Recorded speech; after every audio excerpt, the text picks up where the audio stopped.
Fala pessoal, beleza? Hoje é um episódio muito especial pra mim. É o retorno de uma das minhas autoras favoritas e uma autora que é muito importante para o Mutante Literário. Acho que sem ela a gente não estaria onde a gente tá, e eu tenho muito orgulho de onde a gente tá, que é a gigante, a digníssima Ana Martino, retornando aqui pro Papo Mutante. E eu gostaria de começar primeiro muito feliz, porque agora eu tenho equipamentos diferentes. Eu tinha daquela primeira vez que a gente conversou. Hoje eu tenho um computador, hoje eu tenho mais manhas, mais gingado para entrevistar. Então eu espero que essa seja ainda melhor do que a outra. Inclusive, eu tava escutando a nossa primeira conversa e eu fiquei orgulhoso de mim. Eu falei, cara, foi legal. Eu mandei bem, não foi tão ruim, não, porque eu fico inseguro, né? Mas foi bom. Ah, foi legal. Pior é que eu vendo o vídeo, vendo o fone de ouvido que não ficava na minha orelha. Você ficava mexendo bastante. Eu ficava mexendo, e que desespero, meu Deus! Bom, mas pra quem não assistiu a primeira entrevista, Ana, você poderia brevemente se apresentar, por gentileza? Buenas, bom dia, boa tarde, boa noite para todo mundo que está ouvindo. Meu nome é Ana Martino, eu sou autora de ficção especulativa, fantasia, ficção científica, às vezes uns romances pequenininha de ferro. Sou autora de, entre outros, Fortunato Poeira, que saiu pela Caixa Lote em 2024, com grande ajuda de Chico, vulgo Mutante Literário, na divulgação. Proserpina, que saiu em 2025 pela Madame Houdini, e diversos textos publicados no Brasil e no exterior. Em inglês, publicada por revistas como Clark's World, Strange Horizons, Samovar. Estou aqui desesperado para entrar em mais alguns lugares. Também sou uma das fundadoras e atual editora da Dame Blanche, que é uma editora de textos especulativos, né? Nós já publicamos, com muito orgulho, Fernanda Castro, Valdo Souza, Paulo da Siviero, Renan Bernardo e outros nomes da ficção especulativa. E a Hatch, olha lá aí, bonitona, chegou o livro. Hoje, agora. Agora. Eu tô citando nos agradecimentos. Tá, legal, depois eu vou dar uma olhada. Bom, eu gostaria de começar hoje a nossa entrevista com... eu desenvolvi um mecanismo, que se você assistir minhas outras entrevistas, você já viu ele, que na época que eu te entrevistei, eu não fazia uso dele ainda. Eu aprendi, acho que pra quinta entrevista, eu acho que foi quando eu inseri ele. Foi quando foi isso com a Kali ou com a Lisa, eu não me recordo. E eu gostaria de fazer você passar, né, por esse ritual, essa tradição de que anunciar que aqui você pode xingar à vontade. Não sei se você é uma pessoa que xinga muito, nunca vi você xingar. Mas, mentira, acho que talvez na nossa entrevista você mandou um mini xingamento mais café com leite, mas tudo bem. Eu gostaria de saber qual o seu xingamento mais utilizado. Eu não sou uma pessoa que xinga muito, porque minha mãe me deu educação e ela acompanha tudo que eu participo na internet. Acredito que o bom FDP é multiuso, mas assim, o meu palavrão favorito é um palavrão em argentino, que é o boludo. Boludo. Boludo serve pra absolutamente tudo, eu adoro como funciona. E aí, eu tinha um colega meu em Buenos Aires que ele tinha uma expressão além do boludo, que era o boludo atômico. E tipo, eu amei, é o filho da puta com lasers. E se você é da minha faixa etária, né, qualquer coisa com lasers, já é melhor. Né? Então é isso, é o filho da puta com lasers, sabe? Bom, qual o nome da sua mãe? Maria do Carmo. Maria do Carmo, ela xingou porque eu pedi, tá? Não fique chateado, tá? Não Desculpa, briga com ela. Mãe. Pode brigar comigo, tá? Porque fui eu que pedi, tá? Senão ia ter que fechar a entrevista agora. Então, desculpa, tá? Bom, mas eu gostaria de começar a conversar com você. Eu quero muito falar sobre Fortunato, agora sobre uma outra perspectiva, porque já temos Fortunato já há um ano, né? Que ele está lançado já, acho que um pouco mais, um pouco menos. Da outra vez que a gente conversou era outra perspectiva, então a gente vai falar olhando de outra forma. Mas antes de falar de Fortunato, tem uma coisa que eu gostaria muito que a gente pudesse conversar, porque como eu já tive essa oportunidade de falar isso com você, e eu falo de vez em quando por ali, mas eu gostaria de falar sobre isso, assim. Você é a editora e uma das fundadoras da Dame Blanche. E na verdade, como eu comecei falando isso, eu vou reforçar para que não se esqueçam que, assim, eu tenho uma dívida muito grande com você e com a Dame Blanche, na verdade, com as duas. Porque, assim, eu sei que é uma coisa que, às vezes, que todo mundo sabe, mas a gente pode esquecer. Esse espaço da disputa de atenção pela internet Eita, meu Deus. Viu que deu um negócio aqui? Mas tudo bem, tá tudo bem. É porque tá uma chuva pesada lá fora, mas tudo bem. Enfim, esse espaço da disputa pela atenção na internet é complicado, é difícil. Então, assim, você ter apoio de autores e de editoras é fundamental. E nem sempre as pessoas são muito recíprocas com a gente. E eu tenho muita gratidão por você, porque você sempre foi uma pessoa muito recíproca comigo. Sempre interagiu, deu atenção, agradeceu, enfim, sempre esteve ali pro Mutante Literário também. E por isso eu gosto sempre de deixar claro que o Mutante Literário também tá aqui pra você sempre se precisar. E a Dame Blanche, né, através de você também. Acho que o primeiro livro, e-book, né, que eu recebi de graça, 0800, foi a Dame Blanche. Na época eu nem sabia que era você.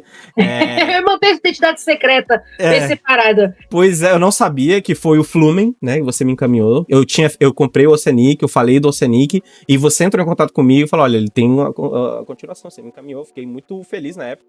E depois te conhecendo mais, interagindo mais com a Dame Blanche, eu fui conhecendo mais o catálogo, e assim, eu falo hoje com todas as letras, a melhor editora de ficção especulativa do Brasil é a Dame Blanche. Aí muitas pessoas que vão escutar... Oi? Tá dando tchauzinho de missa aqui. Você tá ouvindo Spotify, tá perdendo meu tchauzinho de missa aqui. Mas eu falo de coração. E pra quem tá escutando e fala, não, mas não é... E a Aleph, então, nada contra a Aleph, gente, não é essa a questão. Mas eu avalio a editora pelo catálogo. E se você olhar pro catálogo da Dame Blanche, é uma coisa, assim, impressionante. Os maiores nomes, na minha opinião, da ficção científica e da fantasia brasileira estão lá. Você, só para falar alguns, você tem a Jana Bianchi, Waldson Souza, Roberto Fideli, Ati Pueyo, você tem a Fernanda Castro, o Renan Bernardo, assim, é só all-stars, assim, do Brasil. Então, é uma editora muito do caralho. E aí eu queria ouvir você falar da Dame Blanche, principalmente assim, porque eu queria saber como você enxerga esse catálogo? Porque seu catálogo é muito foda. É incrível. Eu fico assim... Quando eu olho pro catálogo da Dame Blanche, eu fico... Não é possível que isso aqui... Tipo, são os melhores nomes, assim, da ficção especulativa brasileira estão lá. Então, como você encara esse catálogo? E, se você pudesse saber, como é o seu processo de avaliar obras pra abraçar, né? Pra trazer pra Dame Blanche? Olha, cara... A Dame é, pra mim, uma honra. Porque desde a fundação dela, vai fazer 10 anos ano que vem. Meu Deus do céu, quando eu falo isso em voz alta, eu não acredito. A ideia era, tem muita gente boa e a gente não tem vazão pra gente boa. E a minha ex-sócia, Cláudia Madrigal, de quem foi a ideia original, né, do material, ela falava assim, não, eu quero alguma coisa como se fosse ator. Tá? Vamos, né? Então, para mim é uma honra ter todos esses nomes no catálogo. Ainda tem muita gente que eu quero publicar e que eu não publiquei ainda. Os astros não alinharam, sabe? Eu não tinha um texto no momento, o texto não funcionou, foi para outra editora. Eu me mandei muita gente para a Mafagafo. Eu adorei, mas ainda não rola. Se publica na Mafagafo, e da Mafagafo. Sabe? Então, para mim é uma imensa alegria poder trabalhar com tanta gente legal. E também ajuda muito o lado escritora, porque eu vejo, olha, eles são maravilhosos, eles também erram às vezes. Eu também tenho que editar, também posso dar pitaco. Então a troca é muito boa. O processo, né, de escolha dos títulos, ele é meio, vou dizer cruel, na falta de termo melhor, porque é o seguinte, é uma editora, eu falo de brincadeira que é a menor editora do Brasil. Eu medi o meu escritório, ele tem 5 metros quadrados, menor do que isso não tem, sabe? É só se eu trabalhasse no armário de vassouras. Então, é uma editora pequena e o orçamento também é pequeno. Então, eu quero contratar todo mundo que eu leio. Eu só tenho espaço para 3 ou 4 títulos por ano, quando muito. Então, é muito complicado. Eu estou sempre buscando alguma coisa que me deixe sem dormir. Foi assim, por exemplo, com o Waldson, quando eu li, foi assim com a Manu Veloso, Metal Pertensado, quando eu li, sabe, Gabriel Calácia. Você pode ver assim, eu sou pessoa medrosa, eu publico terror. Para você me convencer a publicar terror, você tem que ser muito bom, saca? Porque eu me pelo de medo. Então eu tenho que ler, eu sempre peço as 10 primeiras páginas. E eu não sei quem é que está escrevendo, porque a submissão é anônima. Eu tenho um programa no computador que remove o nome do texto, não é para ter o nome do texto. Então é aquilo. Tá, gostei de você. Vamos ver do que se trata o resto. Então você tem que me pegar nas primeiras 10 páginas. Porque como eu estou trabalhando com até 40 mil palavras, novela, né? Tem que ser rápido. Tem que ser... E eu ainda tenho muito ainda a explorar nisso. Porque, por exemplo, eu não tenho autor da região norte. Eu estou muito em dívida, sabe, com os autores da região norte. Inclusive, Amazônidas, entrem em contato. A gente, ano que vem, tem abertura de chamada de texto. Esse ano eu não abri chamada de texto por motivos de minha vida, estava um caos, né? Enfim. Sobrevivemos a 2025 numa boa. Então, a chamada de texto é essa. Eu peço as 10 primeiras páginas. E depois eu converso com a pessoa, se eu gostei do texto, e digo, ok, você está disposto a trabalhar comigo? Porque é aquilo, a editora, o catálogo é maravilhoso, mas orçamento para divulgação é na base do boca a boca. Eu não sou a Aleph. Eu adoro a Aleph também. O Mutante faz parte, né? Tá? Sim, faço parte da divulgação, equipe não oficial da Dame Blanche. Todo livro que a Dame Blanche for publicar, eu divulgo. Você é um dos caras que assim que dá motiva a gente a continuar. E eu falo, a gente não é o plural majestático, porque eu não sou republicana demais para esse troço.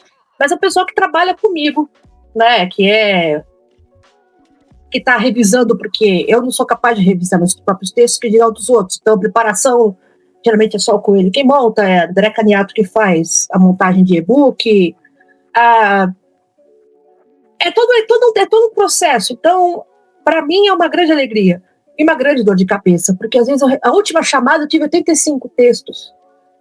E, eu quero publicar os 85 e eu não tenho dinheiro para publicar os 85. Então, tem muita gente que eu falo, olha, você de novo aí na minha lista. Né? Uma hora vai. Né? Se você está ouvindo, sim, é você de que eu estou falando. Uma hora vai, sabe? É um processo complicado, é muito punk rock, sabe? Porque é no osso, cara. É processo complicado e é difícil, é divertidíssimo, porque eu recebo muita coisa boa e me divirto horrores com as 10 primeiras páginas de todo mundo que eu leio. E é um processo horroroso também, porque aquilo, ok, quem eu pego? Sabe? Então, é um negócio complicado. Então, isso também me ajuda muito. Eu tô do outro balcão também, né? Tem texto meu e um monte de editora por aí. Sim. Então, é aquela coisa, ok, se eu tava lá com 85, imagine a pilha daquela editora, que é 85 vezes 5. Há de ser paciente, Ana Martina. Paciência não é uma virtude que eu tenho natural. Então, eu tô cultivando artificialmente, sabe? Então, esse trabalho também ajuda a manter Mas eu vou te falar assim, galera que tá escutando, comprem os livros da Dame Blanche pra encher a Ana Martina de dinheiro, pra ela publicar mais autores que precisamos, tá? Eu acho que a sua curadoria é muito boa, eu confio muito nela.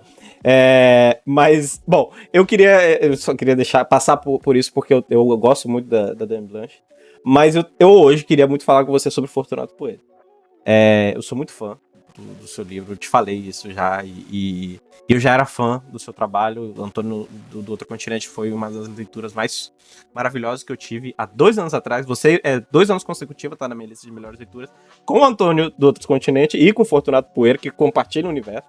Então, isso pra mim é muito importante. E antes da gente começar a falar de Fortunato Poeira, eu gostaria que, se possível, você desse uma breve sinopse para aquelas pessoas que não estão alinhadas ainda, antenadas do que a gente tá falando. Bom, vamos lá. Fortunato Poeira conta a história de um cara, assim, comum, exceto que não. Fortunato morre na primeira página, não é um livro de mistério. Ele morreu sentado na estação de ônibus, e o melhor amigo dele, os melhores amigos dele, que é o Antônio, tem que organizar o funeral. Muito bem, nós temos aí 3 problemas. O primeiro problema o Fortunato deixou uma carta dizendo que ele queria ser cremado. Tá, para ser cremado, precisa da autorização de familiares. Então o problema é, vamos ter que descobrir onde está a família do Fortunato, porque o Fortunato é um tipo, põe a fria, trabalha numa fazenda, trabalha em outra, faz um serviço aqui, outro lá, e não tem família na região. Tudo bem, esses são 2 problemas. O terceiro problema, o que era para ser um funeral pequenininho se tornou um evento social do ano, porque todo mundo conhece o Fortunato.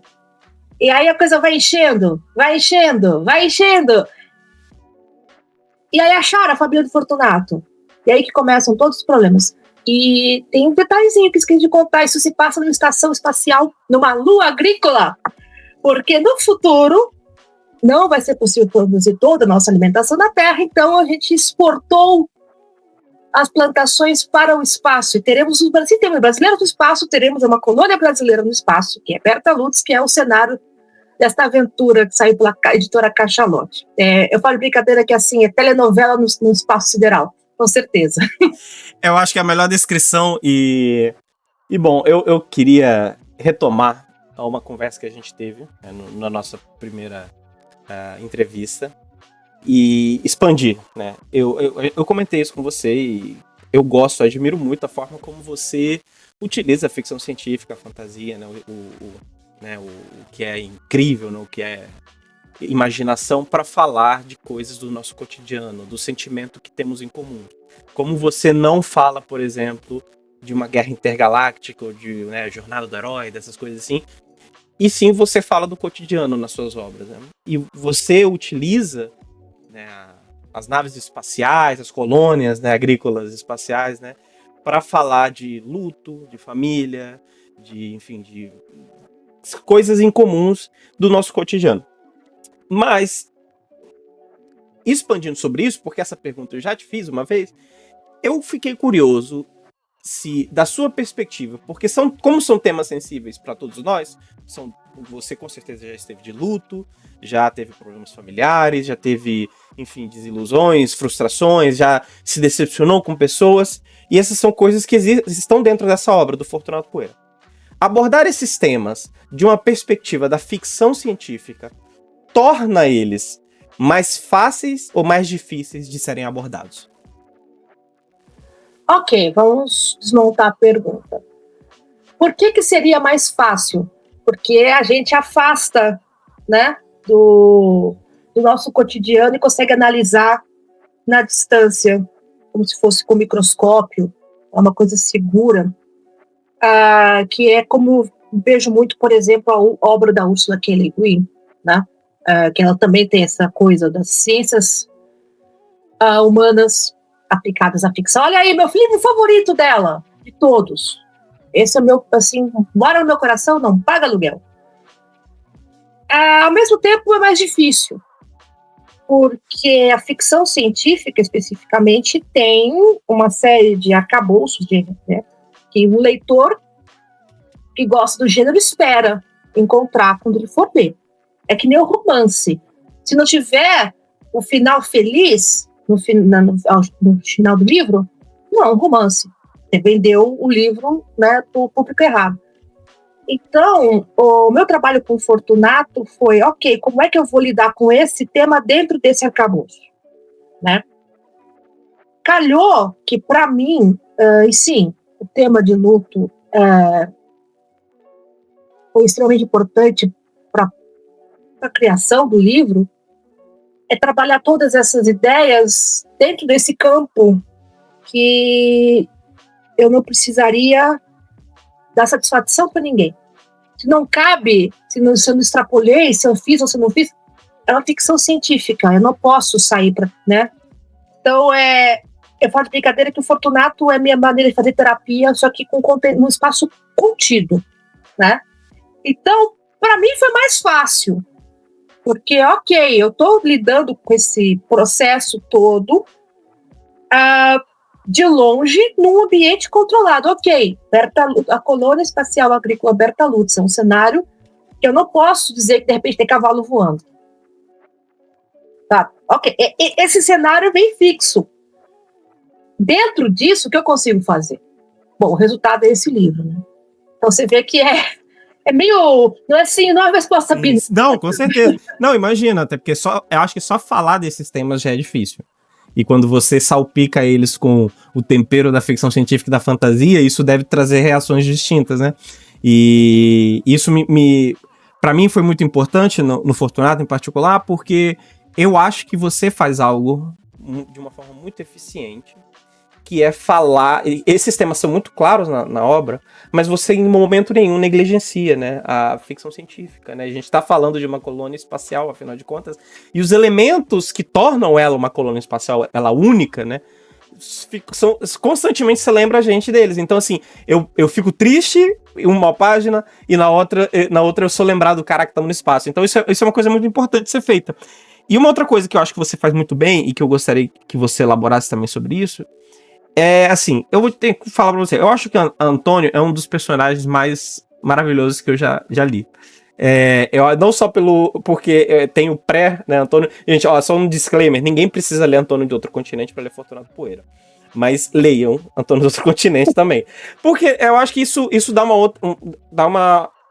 um a mais por um personagem que já é maravilhoso só em Fortunato Poeira. Mas o que eu gosto muito do Antônio é que eu acho que você cria um personagem muito completo, muito humano. Ele tem vício de linguagem, por exemplo, na hora de ver, ele tem expressões que ele utiliza constantemente ao longo do livro. Eu sinto que eu consigo descrever ele muito bem. Talvez não fisicamente, mas, por exemplo, Antônio me parece o tipo de pessoa que ele é aquele líder relutante. Ele não quer ser líder, mas pelo fato dele ser uma pessoa que as pessoas sabem que podem confiar, procuram ele para resolver problemas. E isso fica muito evidente ao longo do livro, sabe? Como ele é solidário, mas ele tá reclamando o tempo inteiro, e ele não consegue não fazer. E isso é muito incrível, é muito foda, eu conheço muita gente assim. Aí eu queria saber de você, assim, primeiro, como surge então esse conceito? É uma inspiração? Em que momento você chega, não, Antônio tá pronto, o meu personagem tá pronto? Porque me parece que você sabe muito mais desse mundo e desses personagens do que tá nas páginas, por exemplo. O segredo de Tostines, eu sei dos personagens porque eu escrevi ou eu escrevi porque eu sei que são personagens? O Antônio assim, meu irmão de mãe distinta, o Sol Coelho, tem uma caneca que eu adoro, que é assim, eu reclamo, mas eu resolvo. E é assim, o Antônio é isto, eu vou reclamar muitíssimo, mas eu resolvo. Porque assim, eu sou Sol, que assim, meu melhor amigo é um cara que reclama, mas resolve. Eu sou casada com um cara que é o líder redutante. Oi, Luiz, tudo bem, amor? O Luiz é professor universitário e ele, assim, é o cara que as pessoas pedem para ser orientador de TCC. É o cara que pedem para resolver pepino na secretaria. É o cara que, assim, foi eleito à revelia para ser presidente do núcleo de pesquisa. Ele não queria se candidatar, ele não se candidatou, ele foi eleito à revelia dele próprio. Sabe? Então, você vê que eu tenho material de pesquisa muito grande. Eu escrevo quase que como uma mania, né? Então, se você abrir minha bolsa, você vai encontrar pelo menos uns 3 ou 4 cadernos dentro. Eu tô parada na fila do banco, eu tô escrevendo. Eu tô na fila da sala de espera do dentista, eu tô escrevendo. Isso desde criança. Minha mãe falava que eu era uma criança muito fácil de lidar, nesse sentido, não em outros, né? Trabalho pra caramba. Mas nesse sentido eu era fácil, porque se me desse alguma coisa que parecesse com um caderno, uma caneta ou um lápis, eu ficava no sofá e ali deixava. Né? Eu sou de baixa manutenção. Então eu tô sempre com alguma coisa, né? Rolando no cérebro. E o universo de Berta Lutz foi um pouco isso. Ele nasceu primeiro porque quando a Gabriela Colissigna me convidou para participar da coletânea do Futuro Amargo, ela queria uma história que se passasse no espaço. E eu nunca tinha escrito uma. Tá bom. O que eu vou escrever? E a primeira história não foi a do Antônio, apareceu na Faísca, que era o regulamento da colônia espacial Berta Lutz, com comentários de Antônio Silva, colônia espacial. O título ganhou o prêmio de maior título de Faísca, quase maior que a história. Para quem não acompanhou, Faísca era uma newsletter de flash fiction que tinha descendente da Mafagafo. E o título é quase maior que o texto. O que era, né? essa história, que era basicamente o Antônio reclamando dos regulamentos da colônia. Pô, o Antônio nasceu reclamando, ok. Então, com isso em mente, depois do Antônio do outro continente, é aquela coisa, tá, vamos desenvolver esse reclamão, como é que ele soa? Porque tem essa também, eu sou uma pessoa que cresceu com crônica de jornal e com telenovela, então para mim o personagem tem que soar, né, como ele mesmo. Até para eu conseguir, quando eu estiver lendo o texto, eu conseguir diferenciar quem é quem, sem ter sabe, a tag seguinte, ó, fulano falou isso, fulano disse aquilo. Não. Se você... Meu objetivo é, você tá lendo a história, eu não tô te dando pausa para falar que fulano falou aquilo, você já sabe quem é o Antônio que tá falando, quem é o Martim que tá falando, né? Quem é a filha do Fortunato que tá falando, sabe? Então isso dá um trampo do caramba, né? Porque você tem que escreve, aí você lê, aí você escreve de novo, aí você fala em voz alta, meus vizinhos me odeiam, porque eu tô lá falando, né? Tô lendo diálogo em voz alta, tá, isso aqui não tá soando como Antônio. O que eu tenho que mudar? Então, incluir as repetições, incluir gíria. O Martim, por exemplo, no Fortunato, ele fala um pouquinho mais formal, porque ele teve uma educação formal, né? E ele é um funcionário público novo, então ele não tem ainda toda... Então, ele tá meio que brincando na minha cabeça com as possibilidades e falar em voz alta. Olha, né, até pro texto pegar o ritmo. Eu acho, eu talvez eu esteja sendo injusto com você, tá, Ana? Mas eu acho que eu te coloco sempre em situações de uma responsabilidade que não é sua. Eu fiz isso na outra entrevista também, mas ao longo desse ano eu tenho usado o Fortunato Poeira, conversando com algumas pessoas, como lição, assim, tipo... assim, tem um caso específico, não citarei nomes, porque não cabe citar, mas eu recebi um livro que é uma proposta muito interessante, é muito boa. Só que o livro é composto por mais de 3 personagens. Eu vou dizer só isso para ficar muito evidente. E eu vi um problema logo cedo no livro. A ideia era muito boa, mas todos os personagens soavam iguais. Falavam do mesmo jeito. E isso me tirou do livro completamente. E isso que você tá falando do Fortunato pra mim, e foi ao longo desse ano, eu falei acho que umas 3 vezes para as pessoas ler Fortunato. Porque eu acho que é uma aula muito bacana porque eu acho que você faz isso num período muito curto, né? Porque não é um livro grande. Eu não tô com uma edição aqui porque tá emprestado com minha mãe. Ela leu Vislumbres de um Futuro Amargo, gostou muito. Aí eu, toma aqui, então lê aqui também. E eu acho que você muito rapidamente faz a gente entender isso, sabe? Quem tá falando, em que situação que tá acontecendo. Você não precisa... Cara, você pode pegar de qualquer página do Fortunato, abrir assim e começar a ler e você vai ver, não é Antônio que tá falando agora. Eu acho que essa atenção aos detalhes na hora de construir os personagens é muito bacana, porque você teve pouco espaço, né, pra criar uma história, porque são poucas páginas, mas é o suficiente, você conseguiu fazer muita coisa com esse espaço. E eu acho isso muito foda. Inclusive, eu já te cobrei, você já falou, né? Mas não quero mais desse universo. Eu preciso de mais desse universo. Mas preciso. Continuarei cobrando. Mas, enfim. Aí uma outra coisa que eu acho que você faz muito legal nesse livro, em Fortunato Poeira, que eu gostaria que você também explicasse, porque pra mim é uma curiosidade que surge na minha cabeça. Você cria um futuro em Fortunato Poeira, um futuro possível, que ele não é nem distópico e nem utópico. Ele é diferente. Me parece, lendo o livro, que é um futuro onde a humanidade fez merda, está consertando essa merda, mas ainda faz merda. Ainda tem coisas pra consertar, ainda tem coisa que precisa ser resolvida, não tá tudo legal. Deu um problema aqui, questão de alimentação, beleza, bolamos uma solução. O pessoal daqui de cima se organiza diferente, parece uma vida comunitária assim, que eu achei interessante, mas, por exemplo, tem atritos entre os colonos e o pessoal da terra, tem preconceitos. Eu achei muito interessante um determinado momento onde se é questionado por que a gente não resolve assim. E aí o Antônio fala, beleza, porque o pessoal de lá de baixo vai acreditar em nós aqui de cima. A polícia vai vir aqui e vai dar uma moral pra gente, assim. Então isso evidencia que não tá tudo bem. Mas também não estamos uma distopia onde tá o mundo acabando e todo mundo tá sendo... Não, Então essa perspectiva de assim, um mundo onde tem problemas, tem coisas que parecem ser melhores, tem coisas que parecem piores. Me atrai, porque eu acho que seria tão fácil e é tão comum você ir pro caminho da distopia ou da utopia. Parecem soluções pra narrativa. Eu não sou escritor, tá? Gente, então posso estar falando bobagem, mas me parecem soluções mais óbvias, fáceis de a gente se inclinar pra elas.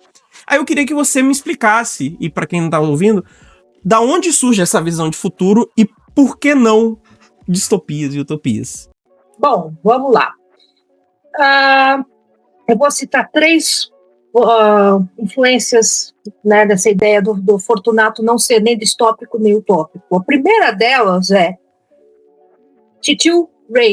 meu tio Ray Bradbury, né? Quando você vai ler as Crônicas Marcianas, e eu reli este ano as Crônicas Marcianas, envelheceu mal em alguns aspectos, manteve em outros, tal. Qual é o espírito, né, das Crônicas Marcianas?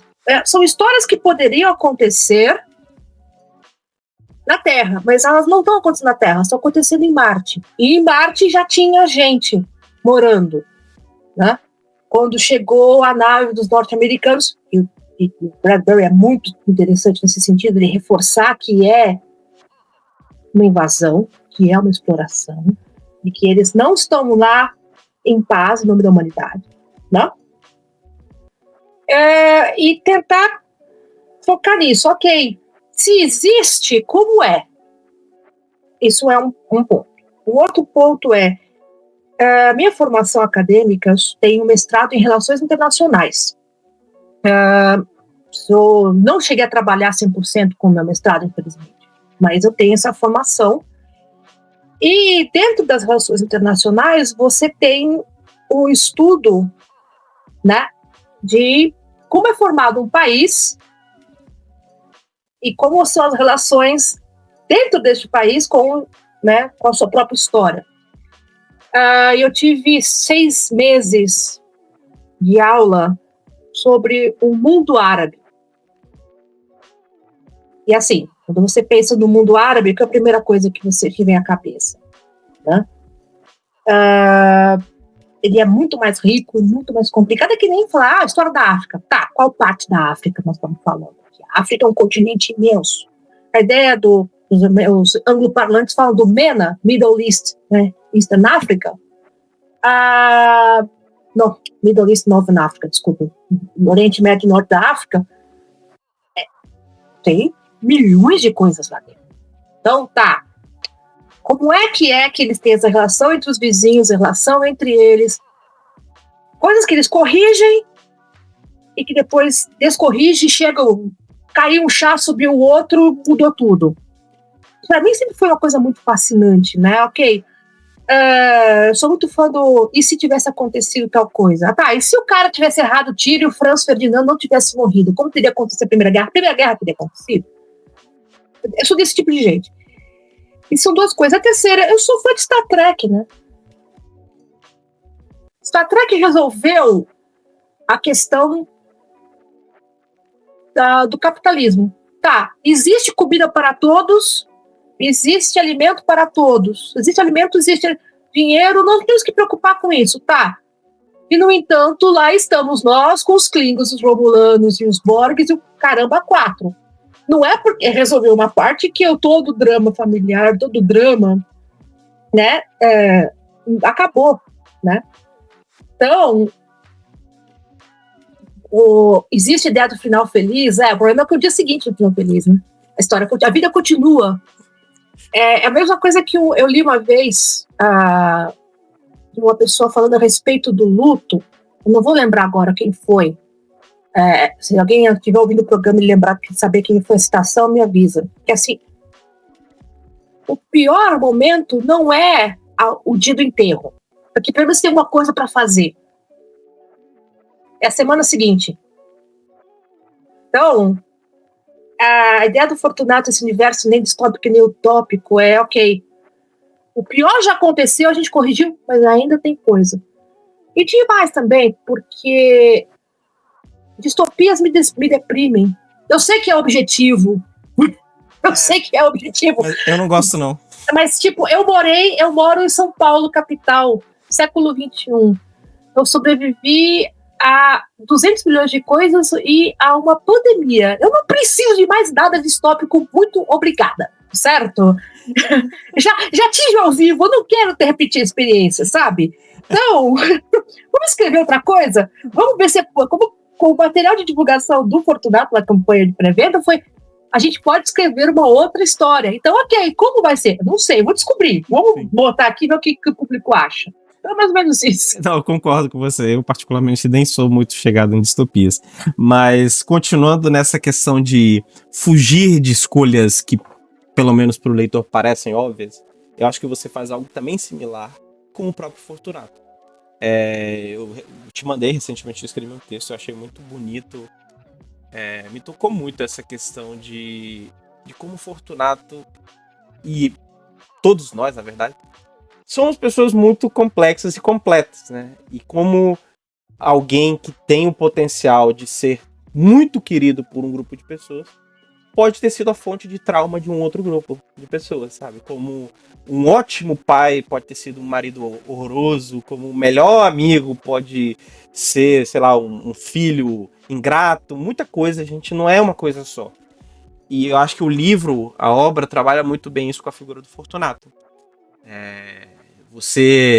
Uma das minhas falas favoritas do livro, eu acho que até foi a que eu postei recentemente, de que todo o amor do Fortunato era para as estrelas, ele deixou coisas para trás, mas nada muito fixo. Enfim, agora não vou lembrar dela toda e nem quero procurar, mas acho que é esse fim. Porque eu acho que é o momento do Antônio compreender quem era Fortunato de uma outra perspectiva. Ele passou a vida inteira vendo Fortunato por outros olhos. E eu acho que é um gosto meio agridoce, porque ao mesmo tempo me parece, não sou Antônio para saber, nem criei Antônio como você para saber, me parece que é uma decepção, mas ao mesmo tempo uma compreensão. Porque eu não acho que Antônio, na minha visão de leitor, ele deixa de amar Fortunato por conta disso. Mas ele tem uma visão de outro lado do Fortunato ao descobrir a vida dele. E aí eu volto para a questão de fugir do óbvio. Que eu sinto que esse livro teria sido muito mais facilmente escrito, nem sei se ele foi difícil ou fácil, mas eu acho que ele teria sido muito mais facilmente escrito se você tivesse decidido fazer do Fortunato uma pessoa muito ruim ou muito boa, porque pareceria escolha óbvia, né? Não sei se ele teria sido mais interessante, acredito que não, acho que é justamente isso que agrega valor ao livro, mas me parece que é uma fuga de uma visão muito linear que às vezes a gente tem, né? A gente tá tão acostumado a ler coisas tão parecidas, ou a ver filmes com coisas tão parecidas. Parece que o sentimento de luto, muitas vezes, quando acho que o Antônio fala isso, tipo, quando o santo, né, o defunto, né, a gente sempre vê ele como um santo, a gente se lembra da coisa boa, né? Então, eu gostaria de entender da onde surge também essa figura, Fortunato, muito emblemático, porque ele carrega tanto significado para tanta gente e me fez pensar em tanta gente, sabe? Gente que eu amo muito profundamente, mas que eu sei que já decepcionaram, já me decepcionaram, eu já decepcionei, etc. E que me fez pensar muito em como talvez os outros me enxergam também. Então, é uma figura que eu acho que carrega muito sentido. O Fortunato vem um pouco também de um processo de terapia, né? A pandemia me deixou literalmente sem palavras. Eu ia começar a escrever e não conseguia organizar uma frase no papel. Então, todo trabalho com terapia para ficar não vou dizer confortável, mas ter consciência dessa posição de que, ok, eu sou a vilã da história de alguém, né? Não de uma maneira consciente, lá estragar a vida da pessoa, mas por uma decisão, uma fala, alguma coisa que eu fiz ou deixei de fazer, a pessoa me vê como a vilã da história. E não tem nada que eu possa fazer a respeito, tá? Porque é da pessoa, como ela tá me vendo. Então, eu não tenho como ir lá falar para ela. Eu não sou isso que você tá falando. E acho que envelhecer um pouco é isso também, é ter que ficar confortável com a ideia de que algumas pessoas, não importa o que você faça, elas não vão com a sua cara. E, tipo, elas não vão com a sua cara, elas nunca irão com a sua cara, e às vezes vice-versa. Tem pessoas que, assim, elas são maravilhosas, e o santo não bate de jeito. Então, é parte desse processo, né, de envelhecer e de trabalhar com melhor minha escrita, admitir que ok, não, a gente não é preto no branco, são diversos, né, tonalidades no caminho. O Fortunato, nesse sentido, se eu tivesse escrito ele 10 anos atrás, ele teria sido um grande vilão ou um grande herói, sabe? Foi porque o processo todo dessa última década que me permitiu estar aberta ao fato de que, ok, o personagem pode ter sido filho da puta com algumas pessoas, pode ter sido, como ele foi, não é um spoiler, um cara muito legal pro Antônio e não tão legal para as pessoas que ele deixou na Terra, sabe? E ser ok com isso. Eu não tô conseguindo trabalhar muito essa ideia linear, né, ou é isso ou é aquilo, que eu falo de brincadeira, que a máquina deixa a gente doida, né? O algoritmo. Né? O algoritmo, ele adora ou é ou não é. Não existe meio termo, não existe nuance, não existe possibilidades, né? E eu tenho notado muito isso na discussão fora do computador, que as pessoas não estão mais dispostas a entender que, olha, existem algumas coisas que são inegociáveis, certo? Politicamente falando, filosoficamente falando, algumas coisas elas são inalienáveis, né? Se você não concorda, porra, que tipo de ser humano é você, sacou? Mas todo o resto é discutível. Então, eu tenho essa pequena grande convicção com o Antônio, com o Antônio e com o Fortunato, que assim, olha, vocês não são tão abertos assim, vocês não são tão heróis da história assim. Vamos brincar um pouco com isso. Também, e da parte da autora, tá bem. Como é que eu faço você ser um cara crível, né, verossímil, e ao mesmo tempo você ter defeito? É um desafio constante, né, você conseguir manter esse nível funcionando, né? Então, é um exercício constante de quem está muito cansado dessa discussão binária, ou a coisa é ou a coisa não é. E, de novo, abrindo grande parênteses, existem detalhes que são indiscutíveis, sabe? Mas o resto todo, eu sou aberta para discussão se você prefere Star Wars ou Star Trek. Obviamente, assim, tipo, Star Trek é bem melhor, obviamente, mas se você gosta... Mas eu casei com o fã de Star Wars, então a gente discute, né? Discussão se é Corinthians ou Palmeiras, certo? Eu não tô em condição de discutir isso no momento, porque o Corinthians é uma desgraça. Mas...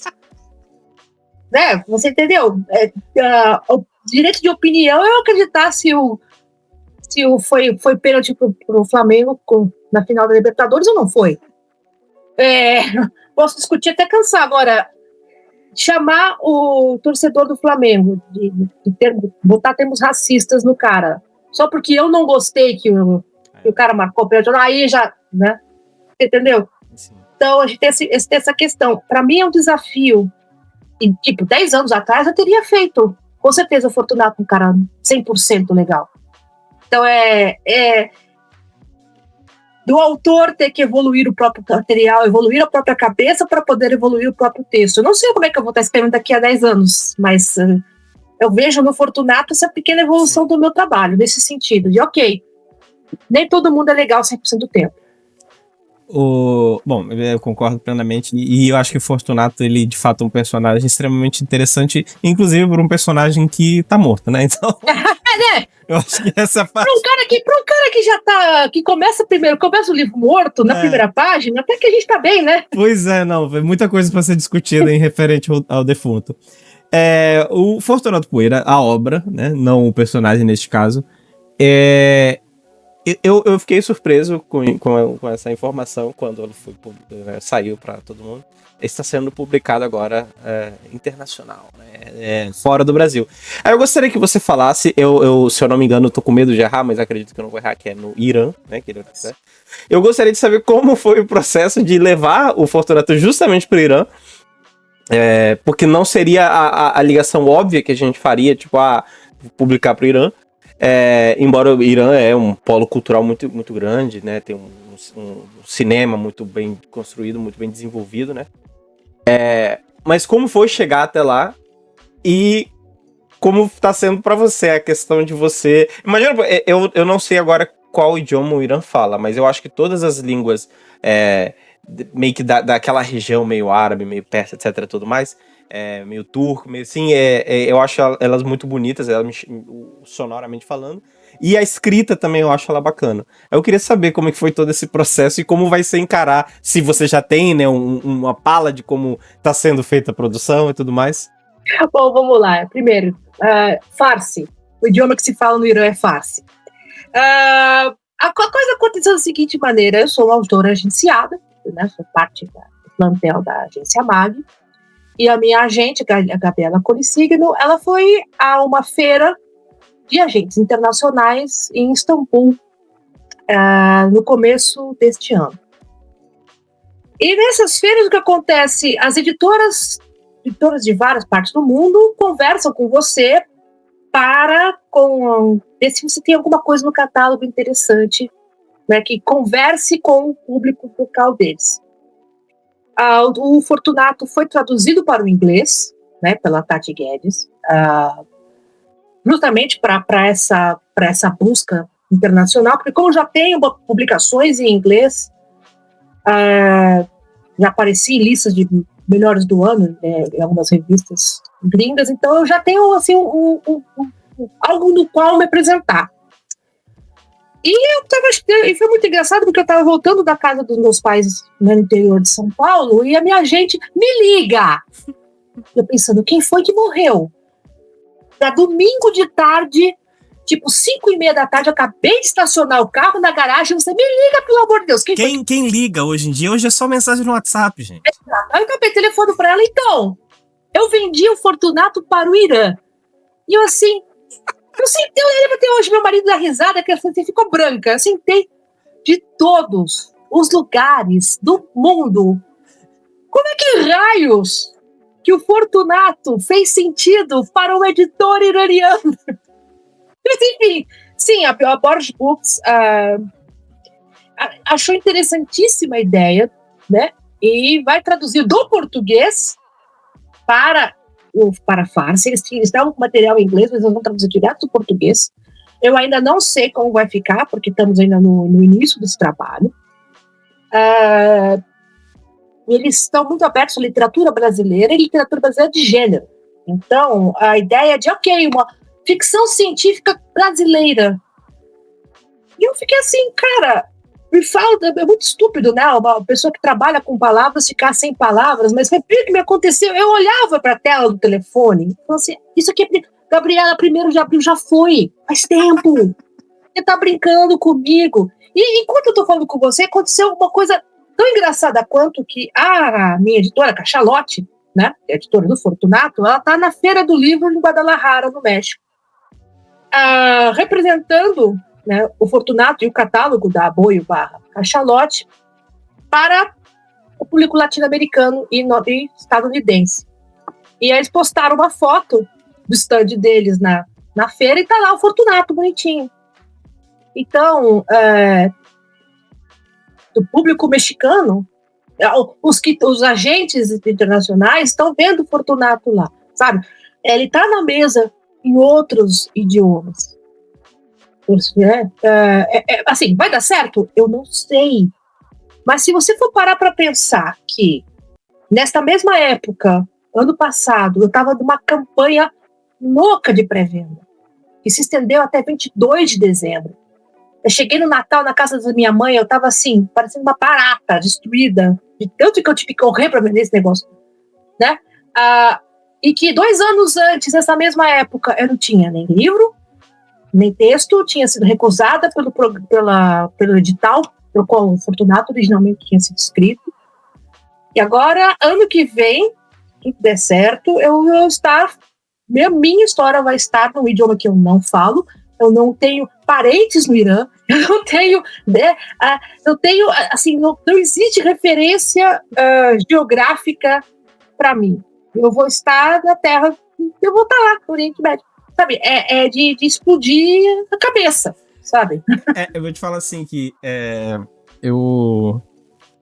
pra mim, tudo do Mutante, assim, essa experiência de estar fazendo Mutante, até hoje, assim, são acho que 3 anos agora que eu tô fazendo. E até hoje eu fico meio bobo, né, com algumas coisas, né, com conversas que eu tenho com vocês e tal. Quando eu conheço presencialmente, quando eu te conheci lá em São Paulo, quando eu conheci o Fábio Fernandes em São Paulo, quando eu conheci agora recentemente Renan, a Jana, Diogo, lá no Rio de Janeiro, eu estive lá. Então, conhecer e tal, isso é muito louco. E uma experiência em particular, eu ainda não li, né? E eu não tô aqui falando, né, de nada além do que eu vou falar. Que me convidaram para escrever olha que burro. Uma introdução. E aí eu escrevi, é uma coletânea, né, de um coletivo, Cyphers, né? Que é um coletivo de ficção científica, meio independente, né? E aí eu escrevi, fiquei muito feliz de ter sido convidado. Ainda não recebi o Vinícius Carnaval, eu conheci ele no Rio também agora. Ele me mandou, ele falou que vai me mandar. E essa ideia de ter algo meu escrito, impresso pro mundo, né, me deixou louco, me deixou assim, caraca, que louco isso, que legal. Que uma pessoa que não faz ideia quem eu sou, daqui a uns anos vai pegar esse livro em algum lugar e vai ver a minha introdução. Eu achei isso muito incrível. E eu acho que, pensando assim, caraca, você vai ter isso no Irã. Que loucura, que experiência, assim, fora. E é uma coisa assim que, olha, sinceramente, eu acho que deve ser muito legal saber que sei lá que tipo de pessoa no Irã, de qual idade, de qual origem, vai pegar o livro da Ana Martino Fortunato Poeira e vai lá no Irã. Que doideira. Mas uma coisa muito louca. E assim, a ideia do livro impresso é uma coisa muito doida. Porque Fortunato e Proserpina foram os primeiros livros meus 100% meus, não foi participação em coletânea, impresso. Isso significa que foram os primeiros livros meus que meu pai leu. Que meu pai não lê digital. Minha mãe lê, né, digital, inclusive, ela adora, ela compra todos os livros que eu participo, ela compra. Eu falo de brincadeira que eu sou best-seller a partir da 5ª cópia. Porque as 5 primeiras são meu marido, minha mãe e minhas 3 irmãs. Passou disso, é best-seller. Então, foi a primeira vez que meu pai lê um livro meu. E assim, ele achou um Fortunato maravilhoso. Não é assim, detalhe, meu pai não elogia fácil. Eu que o diga, né? E ele achou maravilhoso. E aí eu participei esse ano de 2 bienais do livro, fui ao Rio de Janeiro, com o Fortunato na mochila, e eu fui para Recife. Né, eu ia nessa, putz, tô triste. Num stand, eu tive que ir lá vender o livro pessoalmente, e eu pensei assim, cara, eu tenho um livro para vender. Cara, pensa, você tava aqui, e é uma coisa muito, muito maluca, eu não vou chorar porque eu vou borrar a maquiagem. Não, pode chorar. Eu falo junto com você. Porque assim, no final de 2023, eu tive uma notícia, eu não vou dar detalhes, porque né, as pessoas que participaram disso, elas vão assistir o podcast. Tive uma notícia péssima. Que eu cheguei para Gabriela, minha agente, e falei, eu vou rescindir o contrato. Eu não quero mais saber de escrever porcaria nenhuma. Cansei. Sabe? Cansei de ficar apanhando, sabe? E ela falou, não aguenta mais 6 meses. Aí você pode rescindir o contrato. Muito bom. 6 meses depois veio a proposta da Cachalote pro Fortunato. Aí eu falei, quer saber? Ninguém quer esse livro. Eu já tentei de tudo que foi jeito. A edital do governo gostou, mas era ficção científica, então eles não aprovaram. Ah, tá bom. O que eu tenho que... Ok, vamos lá. Então eu vou fazer uma campanha... Bom, né? Eu não sou uma pessoa midiática. Eu não faço rios. Como é que eu vou fazer para divulgar isso aqui? Tanto é que meu slogan, quando eu tenho que botar, né, explicar no Instagram, é autora tímida botando a cara na tela para dar notícia de última hora. E o livro, quando for a campanha da pré-venda pro ar, eu vou lá o Luiz Mauro, meu marido. O que eu faço se isso aqui não vender? O que eu faço se meu maior pesadelo, que é sentar na mesa da tarde de autógrafos, que é meu sonho desde os 10 anos de idade, e só aparecia a minha mãe? O que eu faço? Né? se eu vender 10 cópias disso aqui? Ele falou assim, são 10 cópias, mas foram 10 pessoas que confiaram no seu texto. Vai lá e trabalha. E agora você pensa, porra, esse livro me levou para 2 bienais, para várias feiras aqui em São Paulo, que é a Cachalote, onde tem feira, eles se enfiam. Tá em Guadalajara, né? Pro público, foi para Istambul, para a feira de agentes internacionais, está em Guadalajara e vai parar em Teherã. Bicho. Não faz sentido. E isso vindo de uma cacetada na cabeça que eu fiquei 6 meses sem escrever nem a lista do meu supermercado. Sacou? Nem a pandemia me deixou desse jeito. Mano, Então, Ana, assim, você sabe disso. Eu viajei pra São Paulo e eu fiquei sabendo do seu lançamento lá na Poison Books, né? isso. Eu fui lá e pra mim foi muito legal e eu vi Poison Books cheia pra assinar seu livro. Então, pra pegar com você direto, pra ouvir sua fala. Então, assim, eu falo... Eu gosto de deixar sempre isso claro, porque eu acho que não briguei sério, né? Mas eu chamei a atenção do Fábio Fernandes há um tempo atrás. Porque eu acho que tem poucas... Não tô falando mal de ninguém, tá, gente? Tô falando porque eu sei que é muito difícil. A própria Ana falou aqui. Cara, a gente recebe, às vezes... Eu mesmo recebo muita mensagem de autores que querem espaço e precisam de espaço. E eu não respondo, não é porque eu não quero, é porque às vezes não dá tempo. É muita coisa, é muito difícil dar conta disso tudo. O Mutante Literário não me dá dinheiro. Hoje eu posso, assim, agradecer muito ao Mutante e às pessoas que eu tenho próximo, que pelo menos eu não pago muito por livros mais. Mas material para ler você tem de conta. Graças a... Assim, mas é muito difícil, sabe? E eu falei isso no início, eu reforço, eu briguei com o Fábio por conta disso. Eu tenho uma dívida muito grande com gente igual você, igual o Fábio. Porque eu passei de fã de vocês a pessoas com quem eu me comunico constantemente, eu tenho essas trocas, e eu continuo admirando o trabalho de vocês. E o Mutante Literário, a porta do Mutante Literário estará sempre aberta para vocês. Então, você vai ser tímida, embora eu acho que é muito bom que você confronte sua timidez para postar seus rios, mas o Mutante Literário vai sempre divulgar seu trabalho, sempre. Pra pessoa que trabalha com comunicação, às vezes nós autores somos um pouco bocadinhos, sabe? Eu acho isso impressionante. Então, a mesma coisa eu vou falar pra você sempre, olha, não precisa se acanhar, o Mutante Literário tem sempre espaço pra gente, você, Renan, o Fábio, a Jana, o Diogo, gente igual a Kali, Liz, Fernanda, todo mundo são pessoas que... e, inclusive, eu queria aproveitar esse ponto porque eu queria falar de algo com você que eu acho bonito. E eu acho que eu gostaria de ouvir sua opinião. Porque quando eu tava de fora, como um leitor que acompanhava os autores brasileiros, eu acho que eu não sabia o tanto que eu sei hoje. Eu comecei a ler autores aqui e ali e tal. Eu peguei, por exemplo, Vislumbres de um Futuro Amargo. Eu lembro quando eu peguei o livro. Eu lembro quando eu li o livro. Eu até falo nesse texto. Eu li o seu conto, né, o Antônio do Outro Continente. Eu trabalhava em recepção de hotel ainda. Eu li numa madrugada, que eu trabalhava de madrugada. Eu tenho, porque agora eu não tenho mais Instagram pessoal, né, eu tenho só o Mutante Literário. Mas tinha uma foto do meu Instagram pessoal, que era a bancada do hotel, uma xícara de café e o livro, o Visão de um Futuro Amargo, que eu trabalhava de madrugada, uma hora eu morria, o fluxo, né, então eu ficava lendo. E eu não fazia ideia de quem eram vocês, sabe? Não fazia. Eu sabia o nome e tal, mas não sabia que era fundo. E hoje eu vejo pro cenário da ficção científica e da fantasia brasileira, e eu acho assim, eu vou te falar de verdade, assim, eu acho muito bonito. Acho muito bonita a relação de vocês. Não tô falando que é perfeita, com certeza tem cuzão no meio. Eu não sei, né, mas deve ter cuzão no meio, com certeza.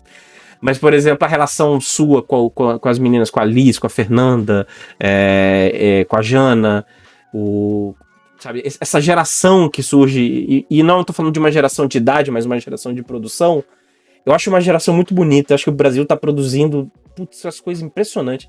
Eu fico muito feliz quando eu vejo, tipo, a Achepoio sendo reconhecido, o Renan sendo reconhecido. Eu queria saber de quem tá dentro, sabe? Como... genuinamente, eu já até brinquei disso com o Fábio. Eu espero no futuro escrever um livro sobre o cenário do Fantástico brasileiro, sobre vocês. Porque eu admiro muito o trabalho que vocês fazem, mas eu admiro muito a comunidade que está sendo construída em torno de vocês. E isso seja de forma ativa ou passiva, porque eu acho que basta vocês publicarem, vocês estarem nos lugares, para outras pessoas quererem estar lá. Eu vi isso agora no Rio Neon, quando eu vi a Jana e o Renan, o Diogo. Cara, o pessoal do Fantástico Gui em peso lá, e gritando e se agitando, porque vocês estavam lá. No caso, você não estava, mas eram outras pessoas. E a mesma coisa no Pós-Mundo, você estava lá e isso trouxe... Então eu queria aproveitar primeiro para encorajar pessoas que são fãs para irem colando nessas coisas, porque é muito legal, é muito bonito. Mas eu queria saber de você, o que você acha desse cenário? Porque eu sei que nem sempre foi assim.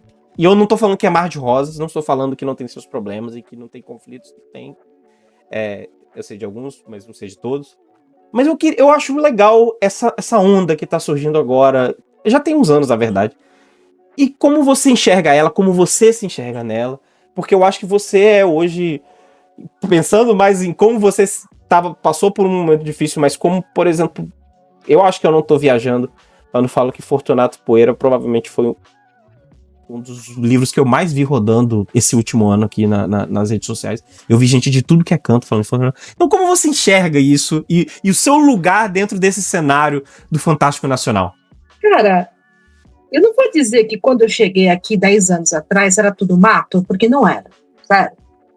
Seria até descortês com a geração do Fábio Fernandes, do Roberto Causo, da Ana Cristina Rodrigues, que é, né, madrinha da DB, porque foi a primeira pessoa que fez a preparação dos livros. Eu aprendi muito com ela me deu muita bronca, sabe? Não era tudo mato, já tinha a agência dos Correios, do Bradesco e uma pracinha, não estava tudo asfaltado. A minha geração, da qual eu faço parte, junto com Luiz Fernanda, Valson, Renan, é de um público que teve um acesso mais fácil ao exterior, porque a gente pegou a onda, os livros vindo pela internet. Então, para a gente, não precisava esperar a tradução chegar. Esse é um cenário. Ao mesmo tempo em que você tem a onda, por exemplo, do afrofuturismo brasileiro, você tem a onda do pessoal do sertão punk, você tem a onda do pessoal, né, do norte do Brasil produzindo a toda, sul do Brasil produzindo a todo, o pessoal da Universidade Federal de Santa Maria, por exemplo, que é o pessoal que organiza a Odisseia, né, da Cultura Fantástica. Nós estamos assim, abrindo a ideia de que, ok, a gente pode falar do nosso. A gente não precisa consumir passivamente o que vem do exterior, a gente precisa esperar chegar a tradução. E a gente pode sair daqui para o mundo afora. Uma das minhas grandes batalhas eu publico em inglês desde 2013, publiquei primeiro em inglês, depois em português. Era fazer o gringo entender que eu falo português, que a minha gramática do inglês vai ter brasileirismos nela. Isso não é um defeito. Então, a batalha é ampla. Quando a Dumb começou, não tinha editora eletrônica no nicho de ficção especulativa. Nós somos um dos primeiros a fundar. Da Dumb surgiu a Plutão, a Mafagafo, e todos os outros projetos e aí as editoras grandes começaram a perceber que tinha material humano muito bom aqui. E assim, eu tenho um orgulho meio besta de dizer assim, eu publiquei primeiro. Eu vi na Bienal de Pernambuco a fila quilométrica para pegar o autógrafo da Fernanda Castro, e eu pensando, eu publiquei primeiro. Sabe? Paola Siviero foi trampo nosso publicar. Saca? Valdson Souza foi trampo nosso publicar. Sabe? Márcio Moreira, que está agora uma história hilária, né? Em quadrinhos, ele é dos quadrinhos do Ceará. Porra. Publicou com a gente, não foi primeiro, mas a gente publicou também. Saca? A gente tá trabalhando nisso porque somos de uma geração que, assim, recebemos a cultura externa, obviamente, todas as influências, mas a gente tem a nossa interna e a gente tem o direito de falar assim, não, a gente quer o nosso. Eu falo, muitos dos meus textos se passam no exterior, porque eu quero, porque é pessoal. De novo, a ideia do conteúdo restrito para poder trabalhar o material de fora. Mas eu quero história que se passe no metrô de São Paulo, que é o que eu publico pela Plutão, que é o Senhor Tempo Bom, Saudades do Brasil, e as outras historinhas desse universo que vão sair em breve. Então a gente quer ter o direito de falar do que é nosso, sem ser considerado uma arte menor, sem ser considerado coisa de criança, sabe? Coisa de lá. Não, é nosso. Então, se a gente não garantir o nosso, se a gente não fortalecer o nosso, se a gente não corre atrás, ninguém corre. Sacou? Então, ver eventos como a Odisseia, Rio Neon, ver a Flip, sabe? Forçar o Jabuti a abrir um prêmio de literatura de entretenimento. Eu tenho muitas ressalvas em relação a esse prêmio, né? Mas ele existe. Isso é força. É a gente batendo na porta. Foi de graça, não. Não foi de graça. Foi a minha geração, a geração anterior enchendo o saco. Para provar que especulativo não é bagunça, romance não é bagunça. A gente tá aqui, a gente consegue fazer, a gente vende. Você vai na Bienal, você sabe onde tá a Gil Domingues? Você tá vendo essa fila? No final daquela fila, sabe? Tá lá. Você quer falar com a Liz Vilas Boas? No final da fila. Pega a fila. Sacou? Eu espero, né, que seja eu também inclusa nessa ideia. Você quer falar com a Ana Martina no final da fila, por favor? Por enquanto não tá rolando, mas vai rolar. Manifestando. Saca? Então, a nossa relação, né, de ambiente, claro que tem. Por citar você, né? Sempre tem. Né? Isso e mosca, né? Mas tem também a troca, né? E a dor de cabeça, né? Tipo, olha, tive problema com a editora. Olha, não estão me pagando os DAs. Olha, tal coisa é furada. Olha, alguém já ouviu falar desse cara aqui? Então, para a próxima geração, os que vierem depois de mim, os que estão escrevendo agora com 20 e poucos, né? Não ter a dor de cabeça que eu tive, que muita gente teve, e ter um cenário melhor do que sair daqui. Porque eu me vejo como uma corrente. Eu estou aqui porque antes de mim veio a Ana Cristina, porque antes de mim veio o Roberto, porque antes de mim veio a Ana Merende, porque antes de mim... Até chegar lá na ponta, sabe, Jerônimo de Monteiro e a Rainha do Ignoto, naquela ponta ali. Depois de mim vai vir muito mais gente. Então, a minha ideia como autora, também como editora, de certa maneira, ok, eu sou parte dessa tradição. Qual é a minha contribuição para isso? Né?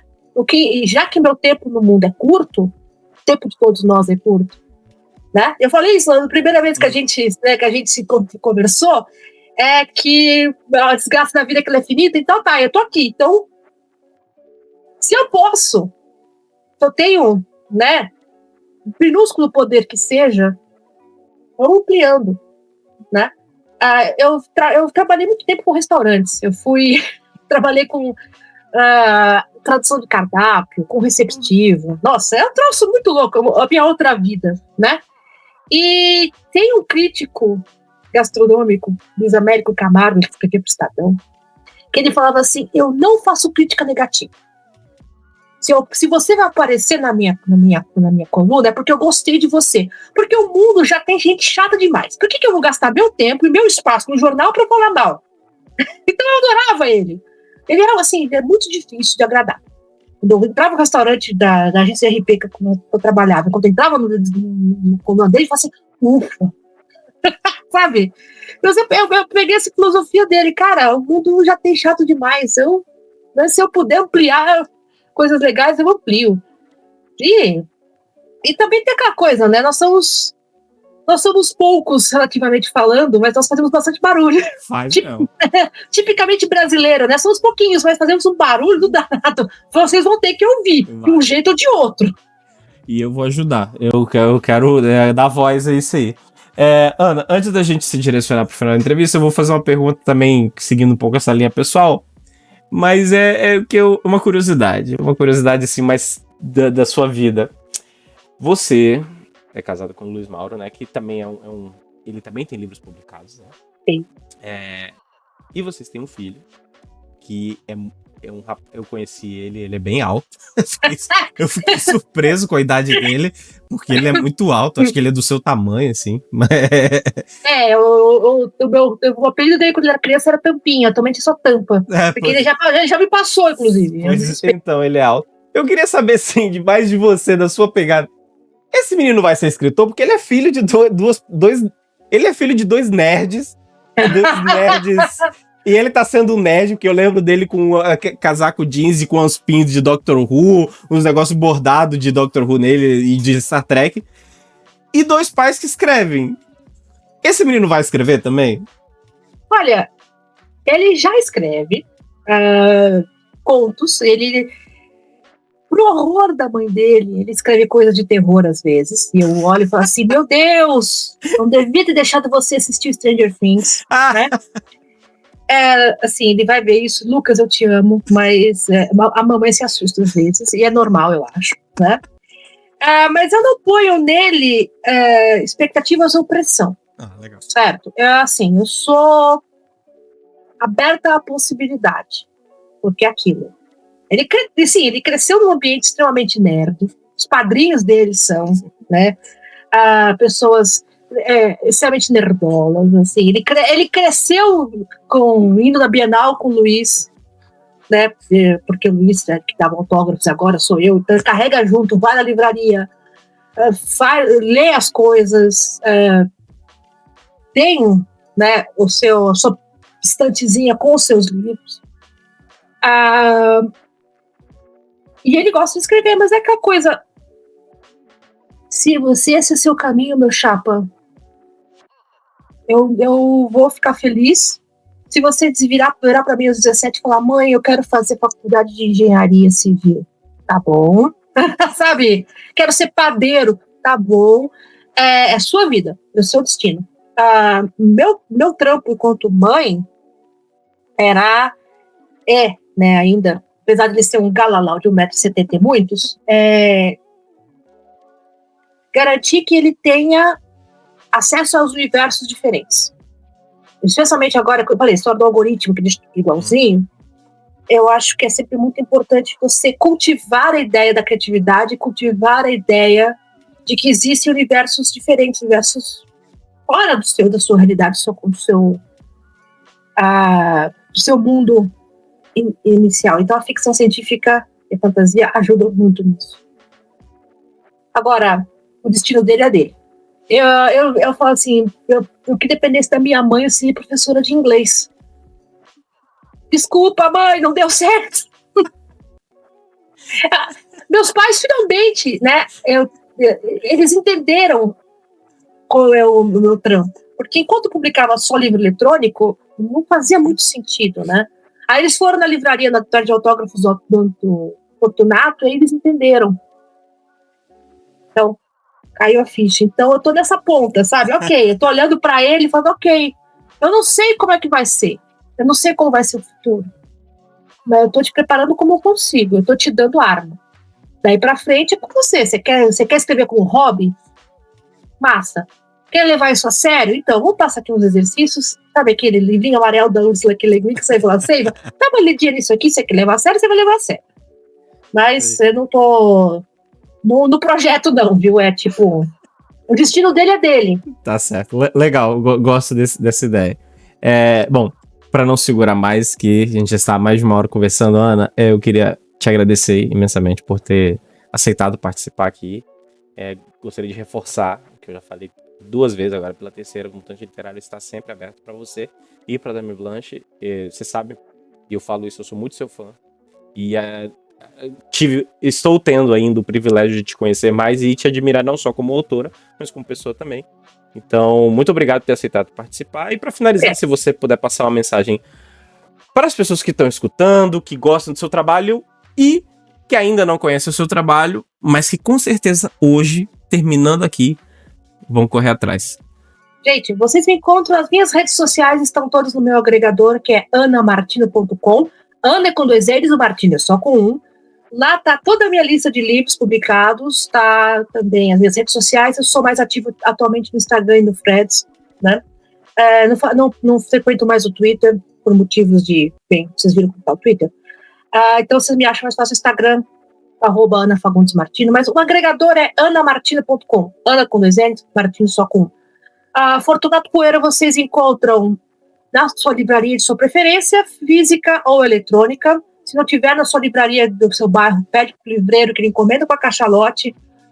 Tem versão e-book também na livraria eletrônica mais próxima do seu browser. E Proserp pela Madame Houdini, por enquanto, online, e-book das melhores livrarias do ramo e físico com brindes. E não é porque é o meu livro, mas os brindes estão ótimos. Direto no loja.madamehoudini.com, vocês encontram por lá. A Dame Blanche é editora dameblanche.com. Venham ler o catálogo que o Chico achou o máximo. Temos de tudo um pouquinho: ficção científica, fantasia, horror, piadas com estrogonofe e assim, essa é muito específica, de um livro muito específico, né? E referências a hard rock e outras coisas variadas. Venham ler o agora, né? E no mais é isso, gente. Obrigado pelo convite, Chico, mesmo de coração. É sempre bom bater papo. A gente poderia ficar aqui horas, mas você tem que editar os material. Então, gente, muito obrigada pela paciência. Vem me ler, gente, por favor. Até a próxima, pessoal. Um grande abraço. Tchau. Tchau.